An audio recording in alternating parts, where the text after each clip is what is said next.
Bonjour à tous et bienvenue sur cette séance de co-innovation sur les data au service de l'investissement dans la phase d'amorçage. Nous voyons cette discussion, Christian et moi, comme un échange entre le public et les speakers. Donc, si vous avez des questions, des interventions, n'hésitez pas, c'est pour ça qu'on est deux.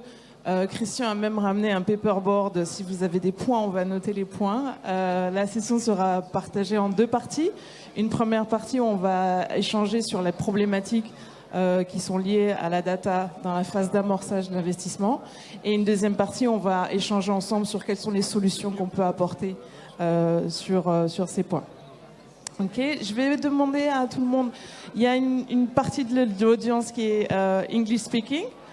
Donc on va faire un peu de franglais et on va tâcher de traduire au fur et à mesure pour ceux qui en ont besoin. Je vous demande à tous de me faire une petite introduction de qui vous êtes, ce que vous faites et quel est votre business focus et pourquoi vous êtes là. On commence avec vous. Alors, bonjour à tous, alors, moi c'est Mohamed Diabakate. Je travaille chez Digital Africa comme data ingénieur. Donc, j'aide à l'analyse des données, donc c'est un peu le sujet qu'il y a aujourd'hui. Voilà.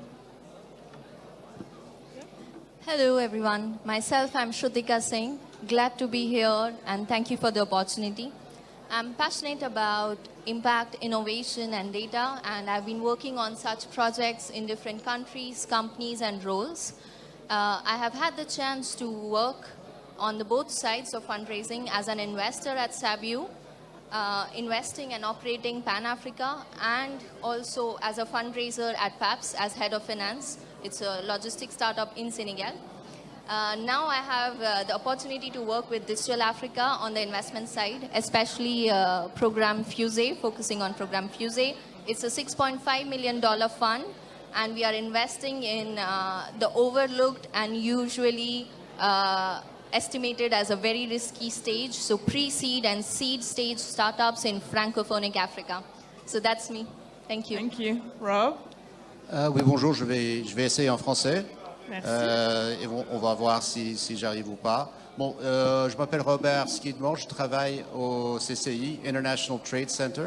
Donc on est une agence conjointe de l'ONU et de l'OMC. Et notre mandat est de l'internationalisation des PME des pays en développement. Donc on travaille globalement avec 25 à 30 000 entreprises chaque année, dans tous les secteurs, tous les pays. On travaille sur quatre niveaux, avec les entreprises directes, avec l'écosystème, sur les politiques et la gouvernance, et aussi dans les marchés, pour créer des espaces pour nos entreprises. Dans le tech, on travaille dans un programme qui s'appelle Netherlands Trust Fund 5. Donc, on est dans 10 pays. On travaille avec à peu près 300 entreprises dans la tech. Et on travaille encore directement avec les entreprises, assistance technique, mettre en lien avec les investisseurs et tout. Mais aussi, on travaille très étroitement avec les tech hubs, qui sont nos partenaires et nos diffuseurs. En fait, et qui vont continuer notre travail après nous. Merci. Olivier. Bonjour à toutes et à tous. Je m'appelle Olivier Furdel. Je suis cofondateur et dirigeant de Teranga Capital. Nous sommes en fait un fonds d'investissement et un gestionnaire de fonds d'impact basé au Sénégal.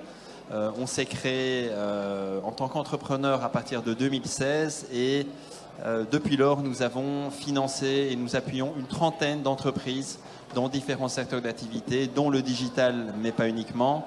Et nous mettons, parmi ces activités-là, nous mettons notamment en œuvre un programme de financement d'amorçage sponsorisé par Digital Africa. Merci beaucoup. Eric? Oui, bonjour, Eric Tonfo. Donc, je suis fondateur de Fiatop. Donc, c'est une organisation qui opère deux véhicules de financement participatif, un via le don et un via l'investissement. Et donc, nos entrepreneurs ont pu lever avec nous un peu plus de 400 000 euros de fonds jusque-là, répartis sur une soixantaine d'entreprises et une dizaine de pays sur le continent. On intervient sur des entreprises en amorçage et pré-amorçage, puisque sur le véhicule don, c'est des entreprises qui lèvent entre 7 et 8 000 euros. Donc on est vraiment sur le début de l'échiquier. Et en investissement, plutôt sur un range entre 60 et 150 000 euros, c'est-à-dire un peu avant les fonds d'investissement. Voilà. Et puis aussi Fiatop Conseil Consulting, qui est un petit cabinet qui accompagne les bailleurs sur le renforcement des écosystèmes de financement d'amorçage et financement participatif. Merci beaucoup Eric. Je suis Marlène Scotto, je vais vous accompagner cet après-midi. Je dirige une agence de communication qui est focusée sur l'Afrique. Je serai accompagnée par le brillant et très connu Christian Géquinou qui dirige Fanaka. En quelques mots d'introduction, que ce s'agisse du sourcing, du screening, de l'analyse, de la gestion de portfolio, de la valorisation des startups, dans toutes ces étapes de la vie de l'entreprise que chacun d'entre vous suit à des phases différentes, du pré-amorçage à l'amorçage, etc. La data est une donnée qui est vraiment critique et qui prend de plus en plus de place et d'importance dans vos métiers. Donc aujourd'hui, on va essayer de voir quelles sont les problématiques qui se posent pour acquérir plus de data, acquérir de meilleures data, et puis aussi quelles sont les solutions qu'on pourrait envisager tous ensemble pour améliorer ça.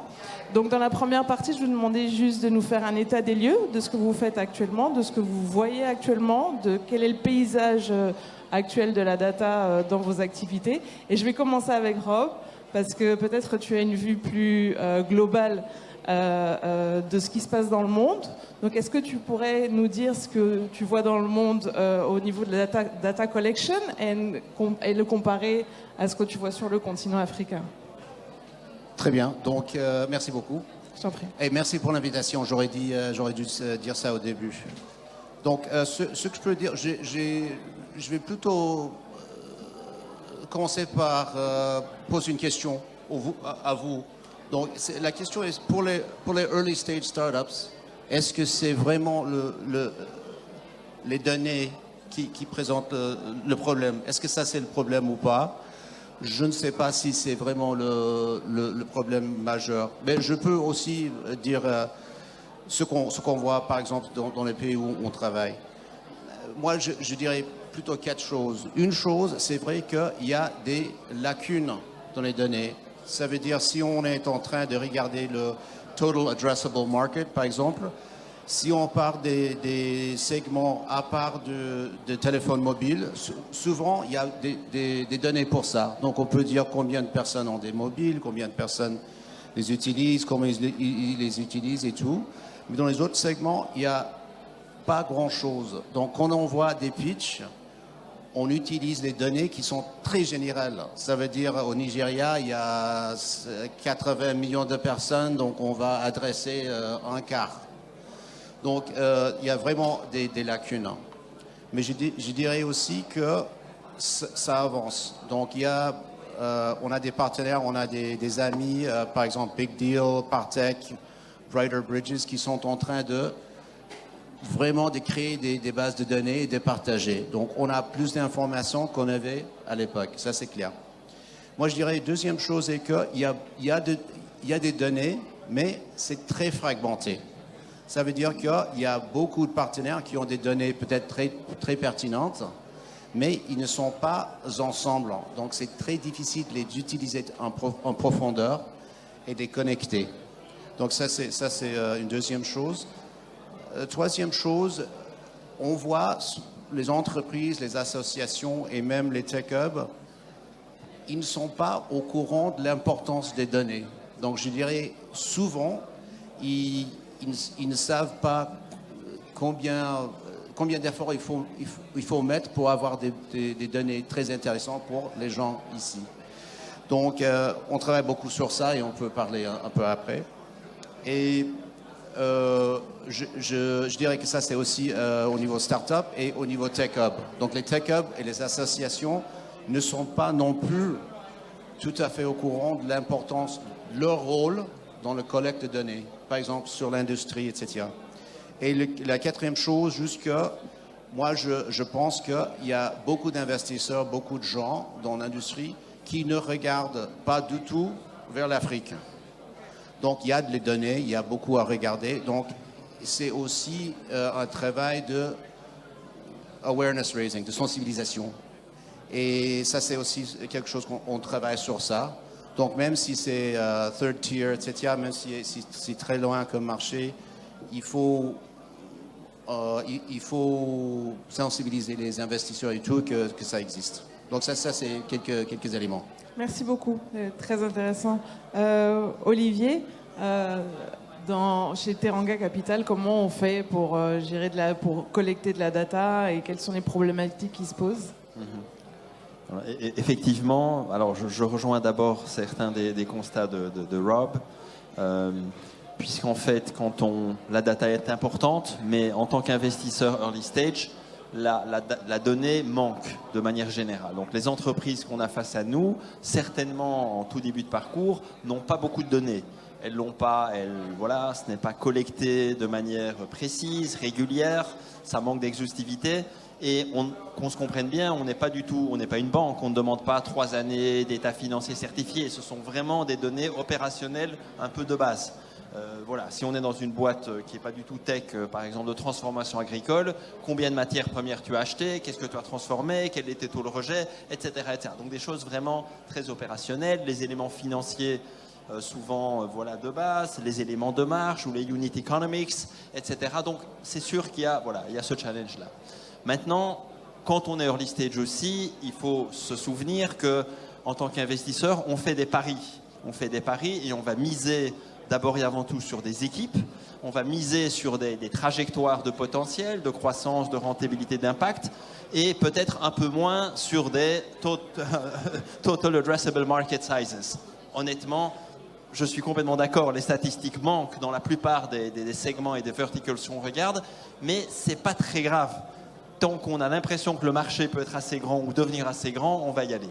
Donc, à nouveau, je crois qu'en tant qu'investisseur, on ne peut pas se cacher derrière le fait qu'il nous manque des données pour ne pas faire notre travail. Notre travail, c'est un travail qui est un art beaucoup plus qu'une science, en tout cas au niveau early stage, où effectivement, on va avoir des coups de cœur, on va avoir des appréciations quantitatives mais aussi qualitatives de business, d'activité et de nouveau, surtout de promoteurs et de promotrices. Alors, une fois qu'on a dit ça, il faut se rendre compte aussi qu'en tant que fonds nous-mêmes, souvent quand on se lance, et sur des fonds de petite taille et sur tout ça, on est nous-mêmes mal équipés. Il faut vraiment l'avouer. Quand on a démarré Teranga Capital, ce qui comptait pour nous, c'était de travailler avec les entrepreneurs, d'identifier les bonnes entreprises, de les évaluer. Donc on faisait, entre guillemets, le front. On n'était pas vraiment intéressé à se dire quelle est la manière dont on va organiser nos données, collecter, créer un back-office, etc.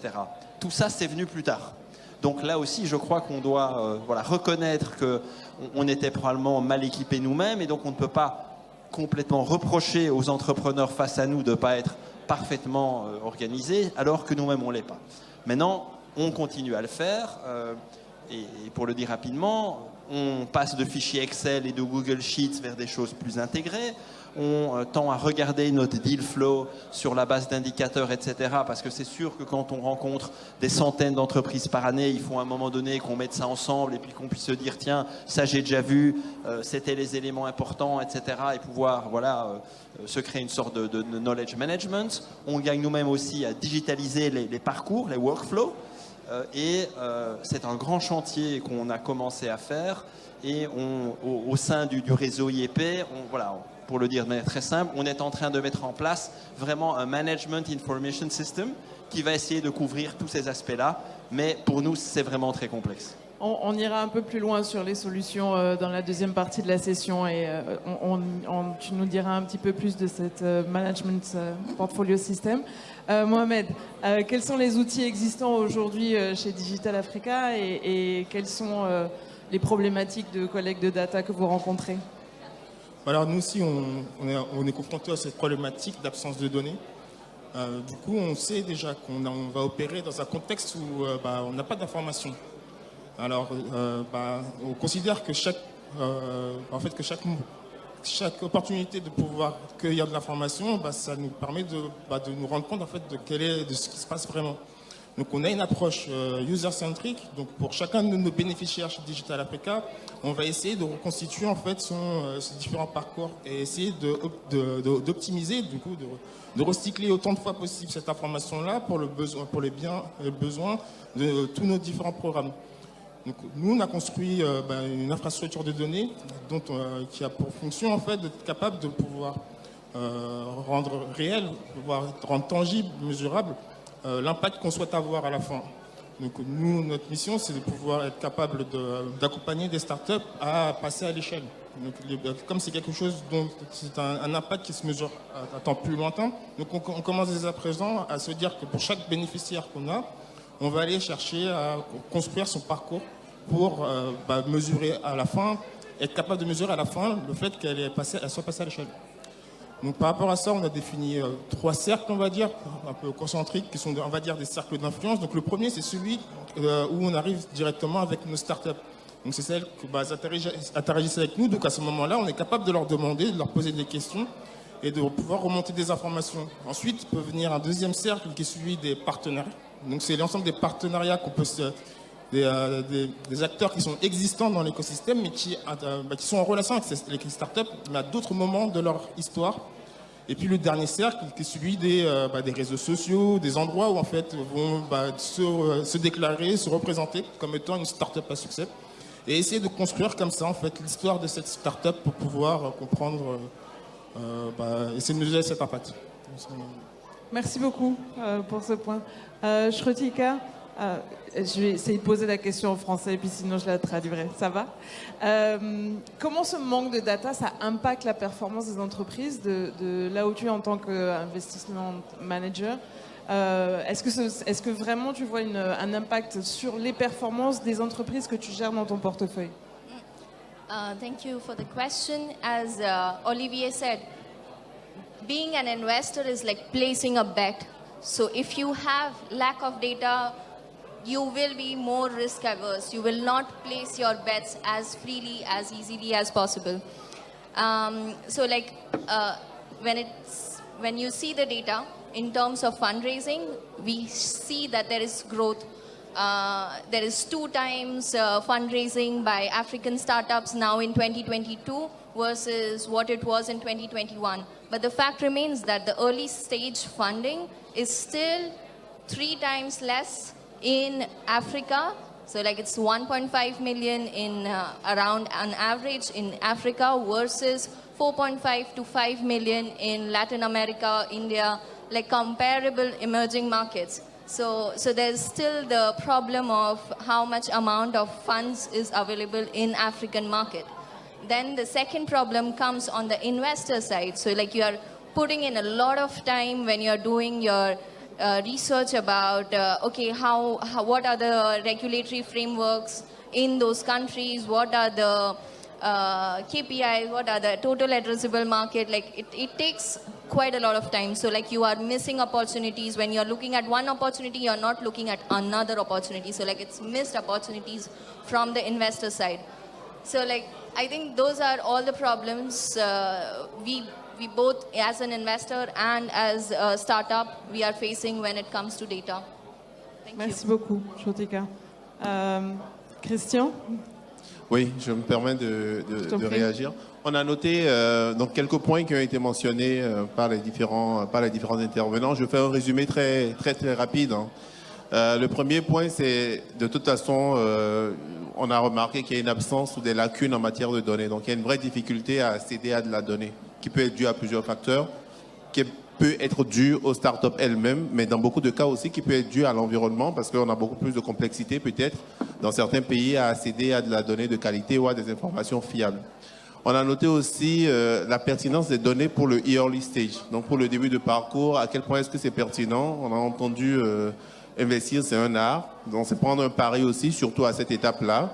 Et donc, il y a de toute façon une vraie difficulté à avoir de la donnée à cette étape-là de maturité des entrepreneurs qu'on est en train d'accompagner.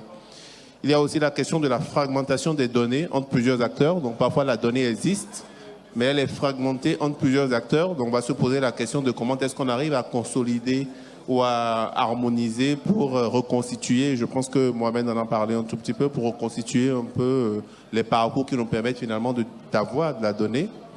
On a parlé aussi de la non prise en compte de l'importance de la donnée par les différents acteurs qui interviennent sur la chaîne. Donc parfois les incubateurs, les startups elles-mêmes ne sont pas suffisamment conscientes de l'importance justement de cette donnée-là et donc n'arrivent peut-être pas à la collecter de la meilleure des façons. Et enfin, la gestion des données par les investisseurs, parce que ça c'est aussi un sujet, je pense que Olivier en a parlé. Quel outil, comment construire un knowledge management base, comment, enfin, les workflows, etc., etc. Je ne sais pas si peut-être du côté du public, toujours sur cette première partie, donc on est vraiment dans le constat, donc problématique constat. Tout à l'heure, on va aborder comment est-ce qu'on avance sur ça. Est-ce que vous avez des réactions sur la question de l'importance de la donnée dans l'investissement, et notamment en termes de problématiques, en termes de constats ou de commentaires particuliers à faire? Et si vous pouvez vraiment réagir en 1 minute ou un tout petit peu plus, ce serait cool. Des réactions ou non? Peut-être que... Oui. 1, 2. 1 minute. Bonjour, je suis Jean-Patrick Etcha, responsable d'une SAUI au Cameroun et actuellement en phase d'accompagnement dans le programme IPAS de IEP. Et en réalité, le problème n'est pas tant celui de la donnée que celui de la connaissance des personnes dans lesquelles on investit. Moi, je prends l'exemple du très early stage. En fait, c'est ce pourquoi IEP a mis en place ce programme, nous permettre en fait de préparer nos toutes petites startups, TPE à la levée de fonds. La question est celle de la connaissance de la personne plus que de la data, parce que la data va donner des tendances pour les comparer et être confortable dans la connaissance qu'on peut avoir du profil d'un entrepreneur dans lequel on investit. Sauf que dans nos environnements très immatures comme le marché camerounais, où il y a quelques jours, il y a une start-up qui a levé 8 millions de dollars, mais c'est la seule en 10 ans à avoir levé 8 millions de dollars, et Jara, la donnée ne va pas servir à grand-chose dans le sens où c'est la connaissance de la personne qui est hyper importante, parce que moi j'arrive à dire que une start-up est fausse parce qu'elle dit je construis une voiture jaune alors qu'en fait elle construit une voiture rouge, et c'est ça en fait qui est important, c'est comment est-ce qu'on maîtrise les profils et la connaissance des personnes plus que la data qui à la fin en fait ne va pas traduire, ne va pas diminuer le risque dont vous parliez tout à l'heure. En sachant que cette information, la connaissance de la personne, c'est aussi de la donnée finalement. La connaissance de l'individu, c'est aussi de la donnée. Donc, on a une autre réaction. Alors, moi c'est Andreas. Je suis un entrepreneur venant du Tchad. Je dirige aussi une plateforme de e-commerce au Tchad. Je veux juste ajouter un petit point au-delà même de cette difficulté mentionnée. Moi, de ma propre expérience, je dirais que la majorité des startups, je dirais, qui opèrent en Afrique francophone, ont du mal même à développer des applications qui collectent même la donnée. Et souvent dépendent d'informations publiées par leur gouvernement qui ne reflètent pas réellement aussi le marché dans lequel ils opèrent. Donc, je dirais qu'au niveau même des startups, l'idée c'est de beaucoup plus collecter d'abord la donnée avant de peut-être vendre ou bien peut-être développer un modèle économique sur ces données. Or, très souvent, pour survivre, on ne veut pas passer notre temps à collecter de la donnée. On veut bootstrapper pour essayer de couvrir nos charges et tout. Et quitte à même mettre peut-être même un prix à nos services qui peut empêcher les gens d'utiliser gratuitement nos plateformes. Parce que je sais que le gratuit dans la tech est très très important. Ça motive les gens à télécharger nos applications pour pouvoir insérer leurs données un peu comme sur Facebook et tout le reste. Mais le truc, c'est comment survivre. Et en même temps, au-delà de cela, moi, je dirais que ma plus grande crainte, c'est comment convaincre des investisseurs pour une start-up qui opère dans un marché aussi difficile que le Tchad, qu'il faut nous faire confiance pour pouvoir développer la donnée. Et entre autres, réussir à avoir un site capital qui permet de couvrir les charges pour qu'on puisse mettre gratuitement nos plateformes pour pouvoir collecter de la donnée. Et ça pourrait être vraiment très, très utile dans le futur et tout. Ok, donc l'importance de la construction de la donnée par les acteurs finalement. Merci beaucoup, Christian, et merci au public. On n'a pas encore entendu Eric. Avant de passer à la deuxième partie, on voudrait savoir quel est ton point de vue concernant la data. Bah oui, sur la data, déjà, je vais peut-être prendre le problème sur 3 points. Le premier point, effectivement, c'est quand on fait du financement participatif, on fait du digital et donc on brasse beaucoup de data. Et en particulier, nous, on a besoin de données pour pouvoir accompagner les entrepreneurs sur les tickets qu'ils peuvent aller chercher. Par exemple, le financeur moyen, combien il met en dons, en investissement. Si on n'a pas cette donnée, quand l'entrepreneur vient nous voir, en dons, c'est le réseau d'influence. En investissement, ça peut être aussi des personnes autour. Donc, on a besoin de ça pour savoir quelle ambition l'entrepreneur peut aller chercher. Aussi, l'âge de ceux qui financent nous permet d'aller dans les bons réseaux, dans les bons circuits pour chercher les personnes. Secondo, ce qu'on constate, c'est que les entrepreneurs qui viennent nous voir, effectivement, Olivier l'a dit, ça a été rappelé, il y a un déficit de données, ce qui fait que sur la cosmétique, si je prends la diaspora, en ce moment, il y a une mode. Beaucoup de femmes entrepreneurs font de la cosmétique, font des choses pour les capillaires.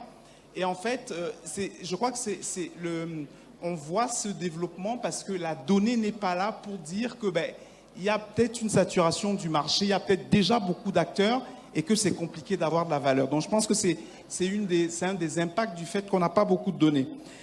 Maintenant, comment est-ce que la donnée nous impacte? Nous, quand on s'est lancé, on s'est dit que c'était la diaspora qui allait financer les projets. On racontait ça étant très fiers en disant que la diaspora allait financer les produits. Mais non. Quand on regarde la data et qu'on regarde l'origine des financements, on voit 2 choses. On voit beaucoup de financements effectivement en Europe, mais pas forcément la diaspora. Et on voit beaucoup de financeurs en Afrique. Donc au final, le beau message qu'on passait au départ, on est obligé de le reconstituer et d'aller chercher ceux qui financent réellement nos entrepreneurs. Donc voilà. Et puis autre chose peut-être sur... nous on se disait, les entrepreneurs qui arrivent avec une trop grande prétention de fonds à lever, on va les mettre de côté parce que ça montre une incapacité à toucher la réalité. Et au final, en reconstituant un petit peu la donnée, on s'est rendu compte que même s'ils étaient parfois irréalistes sur le montant qu'ils demandaient, à la fin, on trouvait des entrepreneurs qui étaient quand même bons, qui arrivaient à récolter des fonds. Donc on s'est dit qu'au final, c'était pas tant la prétention qui comptait, mais la capacité à prendre cette prétention et la ramener à une réalité. Donc oui, la data en financement participatif a une place très importante.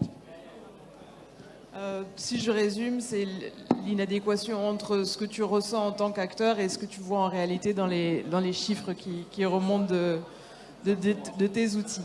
Parlons des outils, donc tu gardes le micro.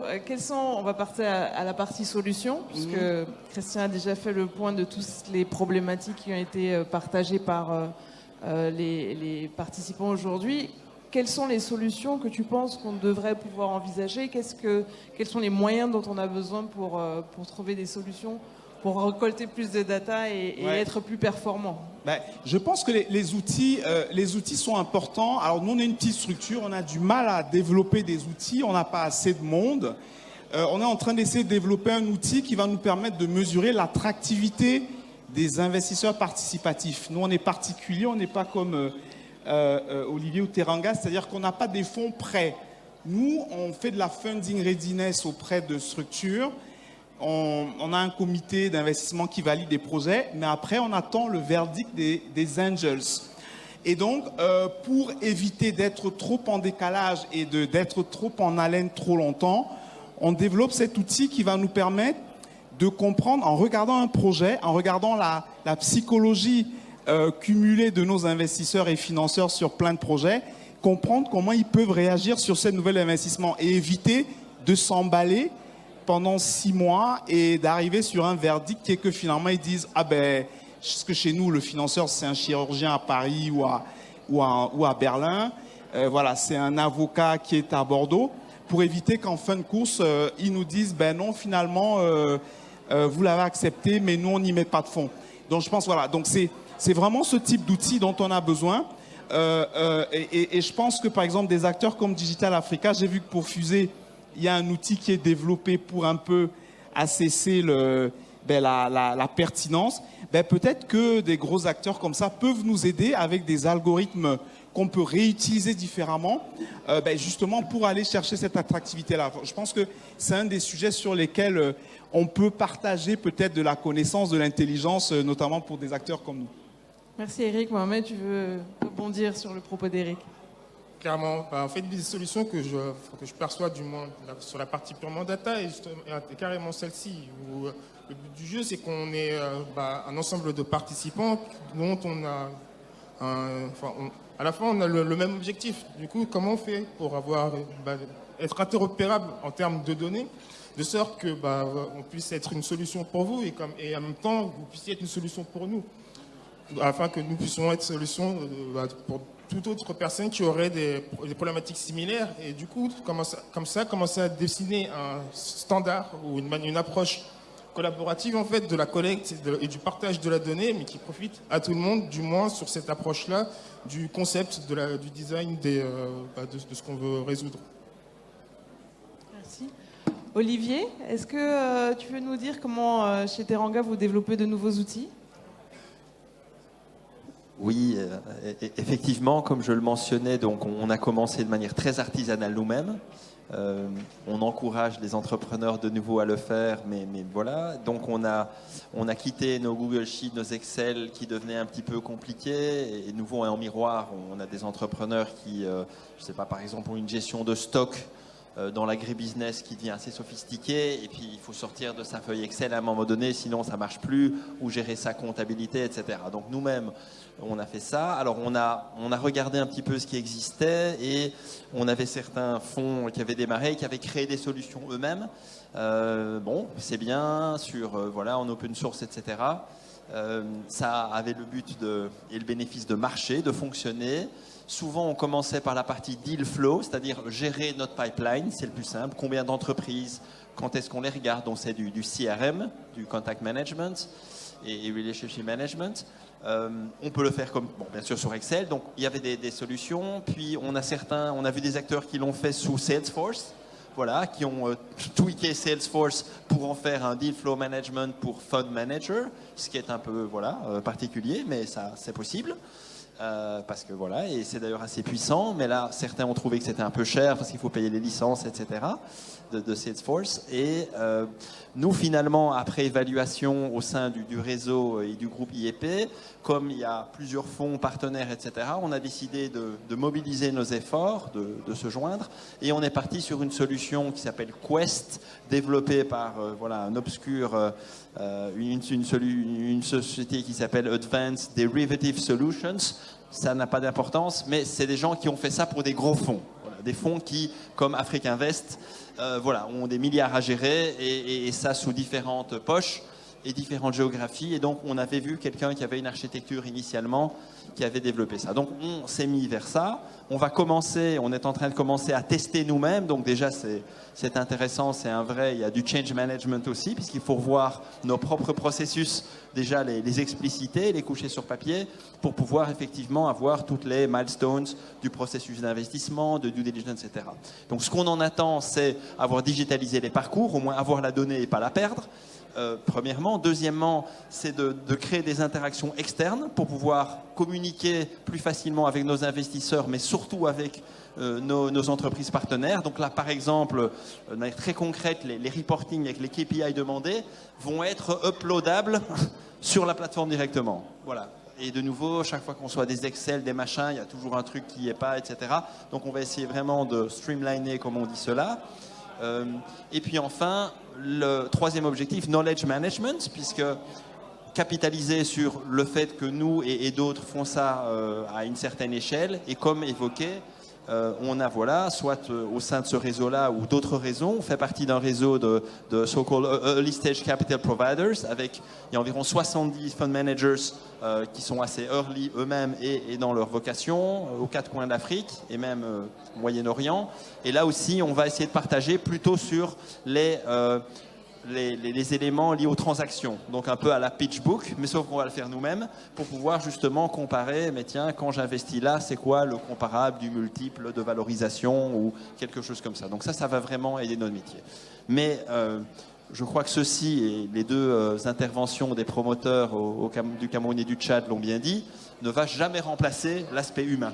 De nouveau, la data va être un appui à la décision. Nous, on ne le voit pas du tout comme quelque chose qui va automatiser. C'est très intéressant, mais ça ne va jamais automatiser nos décisions d'investissement. Je me rappelle, j'ai eu l'année dernière une discussion avec un VC américain qui n'investit que dans du SaaS, B2B, et qui, lui, a tous les métriques et a mis ça dans un algorithme. Et en fait, son deal flow est déjà screené et il y a un rejet automatique par... Bon, je crois que nous, on n'est pas du tout prêts pour ça. Voilà, donc ça, c'est la mécanisation à l'extrême. Donc ça va rester quelque chose, un art, ça va rester très humain, mais bien sûr, la data va nous permettre d'avancer. L'impression que ça donne d'ici, c'est que vous avez chacun développé de votre côté un outil qui est plus ou moins performant, etc. Est-ce que vous pensez que ce serait possible de travailler ensemble et de collaborer sur la création d'un outil qui serait commun à tous, pas les data, l'outil? Oui, bien sûr. En fait, là, même si on a tous proposé des outils qui sont différents, mais la proposition de valeur, que ce soit au niveau de la collecte et de son usage, sont totalement différents. Et en fait, là, il existe un univers d'interopérabilité dans lequel, en fait, on sait quel est le contexte dans lequel les données ont été collectées et du coup, les modèles développés en interne sont les sorties de cet outil-là et qui peuvent devenir, du coup, un input aux autres plateformes qui sont présentées ici. Donc, par exemple, quand on parle de data chez Digital Africa, donc on a plein de programmes. Du coup, là aujourd'hui, on représente sur la partie financement, mais on a d'autres programmes comme sur la partie capacity building. Donc là-dessus, par exemple, la proposition de valeur qu'on a au moment de collecter des données, c'est pas une proposition de valeur qui est financière. Donc on va apporter d'autres réponses en fait dans la manière dont on va essayer de construire en fait notre profil utilisateur. Cette information-là, elle peut être utile à d'autres acteurs par ici. Comme en retour, ces informations financières peuvent être partagées aussi de l'autre côté. Bon, c'est pas forcément au niveau du bénéficiaire immédiat, parce qu'il y a quand même la protection il faut regarder aussi par rapport à la vie privée et ce cadre de protection. Mais au niveau du marché, au niveau d'un pays, d'un secteur d'activité, d'une problématique qui permettrait en fait de pouvoir avoir davantage d'informations qu'à un moment où on se dit, comme constat qu'on a eu au début, on n'a pas de data, ou c'est lacunaire. Merci beaucoup, Mohamed. Rob, comment une organisation comme ITC pourrait aider, accompagner les hubs, les startups, les VC à collecter, à travailler ensemble sur un outil?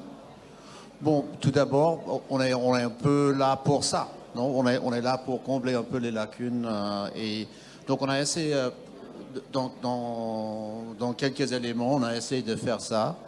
Je vais parler après de comment mettre les gens ensemble parce que ça, c'est un challenge. Mais tout d'abord, on a vu qu'il y a des marchés qui sont très loin et pas du tout connus.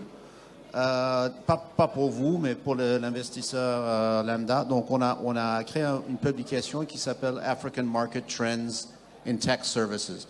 Donc, c'était juste pour donner des infos de base sur les marchés pas connus. Ça veut dire Congo, par exemple. Ça veut dire Tanzanie, Zambie, Bénin. Donc, on a créé ça pour avoir cette information de base, pas pour Patrick qui connaît très bien ces marchés, mais pour recruter un peu plus les investisseurs d'entrer dans les marchés.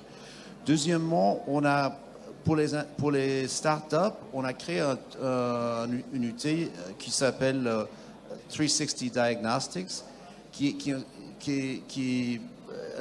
est un diagnostic, mais pas juste sur les finances, pas juste sur le marché, mais sur les éléments plus pertinents pour les investisseurs, selon nous. Donc ça veut dire les obstacles à leur croissance, leurs fondateurs, leur direction stratégique, leur talent management, on est franglais maintenant, leur stratégie d'internationalisation, des choses très pertinentes pour les investisseurs et d'identifier déjà leurs points faibles pour les encourager à travailler sur ça et de les donner un peu plus d'appui dans ça. Et ça, c'est disponible pour les tech hubs aussi. Donc ça, c'est un outil qu'on essaie de faire. on a aussi fait des répertoires des PME et des startups dans quelques marchés. Donc, il y a déjà une liste de startups, par exemple, au Sénégal, qu'on est en train de mettre à leur... update. Mettre à jour, merci. De mettre à jour. Et puis, on fait ça aussi pour donner un peu d'informations de base sur les startups déjà choisies. Mais on est là un peu pour écouter, pour voir où on peut faire mieux, où on peut faire plus, pour combler quelques données. Et moi, on est payé pour être optimiste à l'ONU. Donc là, je pense que la fragmentation de données est quelque chose qu'on peut adresser aussi. Et là, on a déjà un exemple ici chez Patrick. Mais je crois qu'on peut mettre beaucoup de différentes données ensemble pour donner un peu plus de profondeur. Et ça, c'est peut-être aussi un travail pour nous de mettre en réseau des gens et de faire ça d'une position plus neutre. Donc, on n'est pas investisseur, on n'est pas, etc., etc. Donc, ça, c'est quelque chose peut-être qu'on peut travailler. Finalement, comme j'ai dit avant, on travaille beaucoup avec les tech hubs. Donc, je crois que c'est vraiment notre job aussi d'équiper et de conseiller et d'appuyer les tech hubs dans leur job, en fait, de faire le collecte de données et de préparer les startups pour cette aventure. Donc, c'est vraiment... je crois que ça, c'est un travail ensemble pour les équiper, pour les outiller. Merci beaucoup. Merci pour ces notes d'espoir. Est-ce que dans la salle, on a des questions, des interventions, des commentaires, des gens qui voudraient ajouter quelque chose? Oui, merci. Merci beaucoup. C'est vraiment très intéressant de vous entendre discuter. Il y a quelque chose que je voulais partager avec vous, c'est que là, on parle de la data pour faciliter la décision d'investissement du point de vue de l'investisseur. Il y a aussi la data pour attirer les capitaux vers le continent, puisque comme disait Shrutika, il y a un rattrapage quand même à faire. Et c'est vrai que nous, une des ambitions qu'on a aussi chez Digital Africa, c'est d'aider à référencer le continent, enfin, en fait, à gagner en transparence à travers, parce qu'on parle de data, c'est quoi la data en fait? La data, c'est rien d'autre que toutes les informations qu'on peut traiter, c'est-à-dire... moi, c'est pas mon domaine au départ et grâce à Mo et d'autres, j'essaye d'apprendre et c'est vrai que je me rends compte que c'est assez ce qu'on peut faire en screenant des documents littéraires en fait et sortir de ça des informations qui vont aider à référencer et donc à faire baisser la perception du risque que peuvent avoir des investisseurs étrangers sur le continent, c'est-à-dire les inviter à venir en disant en fait, c'est pas parce qu'à partir du moment où on n'a pas l'information, on va le qualifier assez rapidement en risque. Alors que c'est juste qu'on n'a pas accès à l'information, en fait. Et comme sur le continent, il y a quand même beaucoup de choses qui se passent qui sont informelles, donc qui sont sous les radars. Et finalement, en mettant en commun tout ce que... C'est pour ça qu'on a cette ambition de data lake, c'est qu'en mettant en commun un certain nombre de données, on donne à voir, en fait. Et donc, on facilite aussi la décision d'investir sur le continent. Donc, c'est au-delà on va dire, de la pratique d'investisseurs, c'est aussi attirer des LPs en leur disant non mais regardez en fait il y a des datas et il y a quelque chose de solide en dessous et on est là pour le raconter et vous montrer que ça existe quoi et que c'est possible. Donc c'est ça que je voulais partager avec vous aussi. Merci. Est-ce que Merci, Olivier Isadora. par exemple tu veux commenter sur le point d'Isadora sur comment améliorer la data pourrait à ramener plus de capitaux sur le continent de la part d'LPs, d'institutions? Bien sûr, c'est assez essentiel. Il y a beaucoup d'investisseurs ou de bailleurs de nature un peu diverse qui viennent nous voir et nous demandent à mieux comprendre ce qu'on fait, ce qui marche moins, etc. Donc ça demande effectivement des données. Et nous, on est un exemple évidemment parmi plein d'autres. Alors, par rapport à ça, effectivement, je crois que si on regarde la VC Tech Scene, les rapports de type Partech ont déjà énormément aidé. C'est devenu une référence. Comme vous savez, tout le monde dit « Ah, les 5,2 milliards de l'année Intel, combien on est, etc. » Donc, c'est sûr qu'il y a beaucoup de choses à faire par rapport à ça. Mais je crois que de manière plus spécifique et un peu plus intime, ce que dit Isadora, en fait écho au fait que pour des LPs, donc des Limited Partners, donc ce sont ceux qui investissent dans des fonds, pour pas parler trop technique, eh bien, ce qu'on fait sur le terrain, en fait, est assez inconnu, très sincèrement. Investir dans des petites entreprises, des startups, des PME, etc., du terrain qui valorise des choses, qui crée des impacts, qui crée de la richesse, voilà, c'est quand même assez nouveau. Et je crois que là, effectivement, il y a une sensibilisation, pour ne pas dire un plaidoyer très important, qui doit être data-backed. Donc, effectivement, la donnée, nous en particulier, on doit montrer des éléments d'impact qui se réalisent. Et c'est vrai que les bailleurs ont une grande expérience, une tradition dans la mesure des impacts, mais nous, on doit montrer que nos modèles de fonctionnement et de financement privé peuvent aboutir à ça. Et je me souviens très bien de la discussion avec l'Union européenne où on parlait de choses comme c'est quoi le coût moyen d'un job créé ou maintenu. Voilà, on doit avoir ça et on doit avoir des benchmarks pour savoir comment on se situe. Nous, en tant qu'investisseurs privés, franchement, c'était pas le truc le plus important auquel on faisait attention. Bon, maintenant, s'il faut ça pour aller lever des fonds, ben forcément, on va faire attention à ça.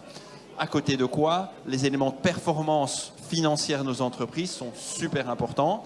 Et là aussi, je crois qu'on doit montrer qu'effectivement, les chemins vers la rentabilité, les niveaux de marge, etc., les croissances de chiffre d'affaires, les tractions sont là et on doit pouvoir consolider tout ça pour avoir effectivement un case, comme on dit, le plus attrayant possible. Voilà. Et dans la grande diversité de ce qu'est actuellement l'investissement early stage en Afrique, dont il faut aussi se rendre compte que ce n'est pas un one size fits all. Il y a plein de modèles, plein d'acteurs et un gap encore énorme entre, bien sûr, la demande et l'offre. Merci beaucoup.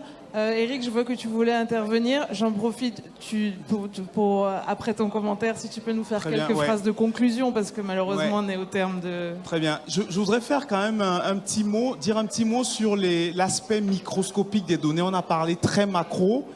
Mais ce que j'observe, c'est que les entreprises ont du mal à maîtriser, comprendre leurs données. Quand un entrepreneur qu'on accompagne pour être prêt à l'investissement, ne sait pas se dire le business développement me coûte tant et donc mon ratio entre ce que je dépense pour aller chercher de nouveaux marchés et ce que je gagne, s'ils ne sont pas capables de le dire, eh bien, ils comprennent moins bien leur business. Et je pense que quand on parle de données, il faut aussi qu'on puisse mieux les sensibiliser à être capable de maîtriser les données qu'ils produisent. Parce que il va de leur capacité à augmenter la performance de l'entreprise. Je pense que, voilà, comprendre la donnée, c'est aussi ça, c'est amener ces entrepreneurs à mieux l'exploiter pour comprendre leur business. Et je pense que c'est un aspect qu'on a tendance un petit peu à oublier quand on parle de data pour l'investissement. Merci. Ok, on nous fait signe depuis 10 minutes déjà qu'on doit arrêter. Je ne sais pas s'il y a exceptionnellement des mots de fin ou si je peux conclure. Un mot de fin? Non? Oui? Ok. Bon, merci beaucoup. Je pense que c'était très instructif, un peu frustrant parce qu'on aurait aimé continuer à discuter de ce sujet-là. Je ne sais pas si on est en train d'aller progressivement vers une sorte d'alliance des acteurs du financement justement pour partager les pratiques, peut-être les outils, mais aussi les bases de données, parce qu'on parle de données à voir. Qu'est-ce que ça peut donner effectivement? Et merci beaucoup, merci encore pour vos contributions et merci aussi pour la participation du public. Merci beaucoup.